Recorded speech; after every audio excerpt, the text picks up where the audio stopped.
Jake Paul was head and shoulders above Mike Tyson in November, but their dynamic took an unexpected twist during their first public reunion since their controversial fight. The setting for this surprising interaction? None other than Donald Trump's extravagant inauguration party in Washington, D.C. Amid the glitz and glamour of this high-profile event, the internet sensation, affectionately nicknamed El Gallo, found himself in a role reversal with the legendary Iron Mike, in a spectacle that stunned attendees and quickly became a social media phenomenon. The grandeur of the event was impossible to ignore. The ballroom at No. 47's party was adorned with lavish decorations, from crystal chandeliers that cast glittering light across the room to opulent floral arrangements that framed the stage where prominent figures spoke.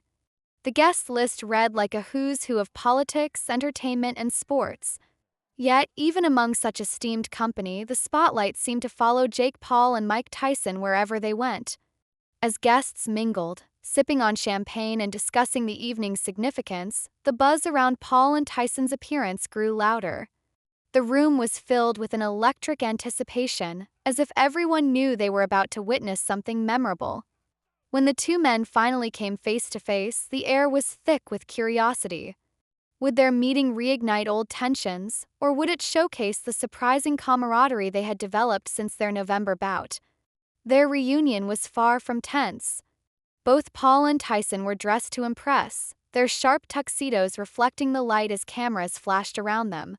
Two fighters exchanged smiles and a firm handshake before Paul, in a move that could only be described as audacious, bent down and lifted the former heavyweight champion onto his shoulders. The room erupted into a mix of cheers, laughter, and astonished gasps. Tyson, ever the showman, played along, raising his arms in a victorious pose as he perched atop Paul. It was a surreal moment that encapsulated the unpredictable nature of both men's careers. For Paul, this act of lifting Tyson wasn't just a display of physical strength, it was a statement. Despite being a polarizing figure in the world of boxing, Paul has consistently proven his ability to capture attention and defy expectations. From his beginnings as a Vine and YouTube star to his controversial transition into professional boxing, Paul has built a brand on challenging conventions. Lifting Tyson was symbolic of his determination to rise above criticism and prove his worth, even in the presence of a living legend. Tyson, on the other hand, seemed to relish the moment. 58 years old, the former heavyweight champion has long since retired from professional boxing, but his influence and charisma remain undiminished. For him, the encounter with Paul was less about rivalry and more about embracing the evolution of the sport he helped define. As he later told reporters, "Boxing is about bringing people together, and tonight that's exactly what we did." Their shared history added depth to the spectacle. Just a few months earlier, on November 15th, Paul and Tyson had faced off in a highly publicized bout that captured the world's attention. The fight, billed as a clash of generations, saw Paul emerging victorious in a decision that left fans divided. For some, the outcome was a testament to Paul's growing skills and determination. For others, it was a bitter pill to swallow, a sign that the sport was shifting in ways they didn't entirely understand or appreciate. The fight itself had been a spectacle from start to finish. Held in a sold-out arena, the event drew a diverse crowd of boxing enthusiasts, celebrity fans, and curious onlookers. Paul's entrance was characteristically dramatic, complete with pyrotechnics and a custom soundtrack that blared through the speakers. Tyson's entrance, in contrast, was a nod to his storied career. Accompanied by a montage of his greatest hits and the deafening cheers of the crowd, he stepped into the ring with the confidence of a man who had nothing to prove. The bout unfolded with a mix of strategy, showmanship, and raw emotion. Paul's youth and agility were evident from the start, allowing him to outmaneuver Tyson in several key moments. However, Tyson's experience and power kept him competitive, landing punches that reminded everyone why he had once been considered one of the most feared fighters in the world. The fight went the distance, with Paul ultimately securing a decision victory that left some fans elated and others disheartened. In the days following the fight, social media was ablaze with reactions.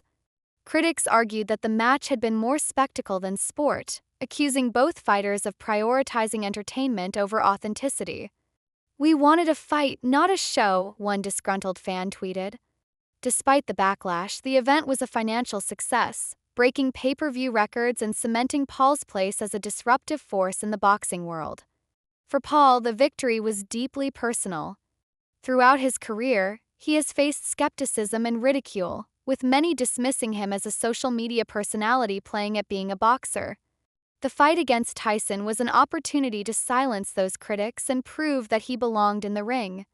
In interviews after the match, Paul spoke candidly about the challenges he had faced, from grueling training sessions to the mental toll of constant scrutiny.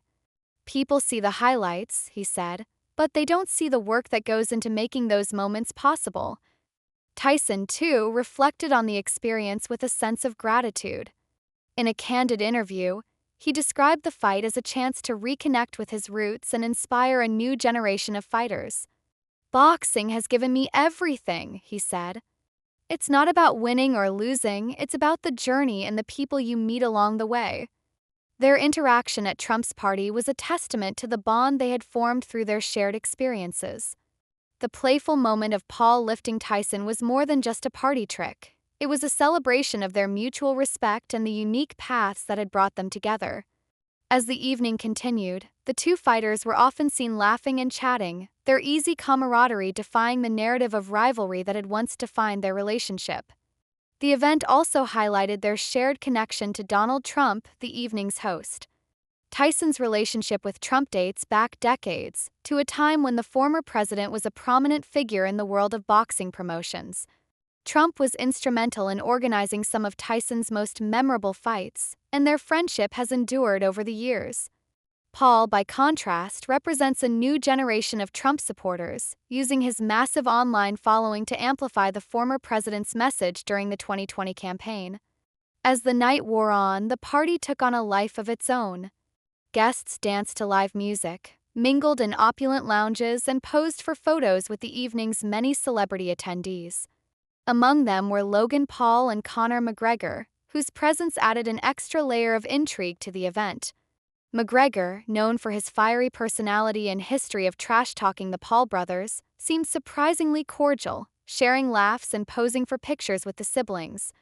It was a moment that underscored the unpredictable nature of the boxing world, where rivalries can shift as quickly as the tides. For fans and observers, the reunion of Paul and Tyson at Trump's party was a reminder of the sport's enduring appeal and its ability to bring people together. Whether as competitors or comrades, the two fighters have an undeniable ability to capture the public's imagination. Their story, a blend of rivalry, respect, and entertainment, is one that will be remembered for years to come. And as the lights dimmed and the party drew to a close, one thing was clear: in the world of boxing, anything is possible.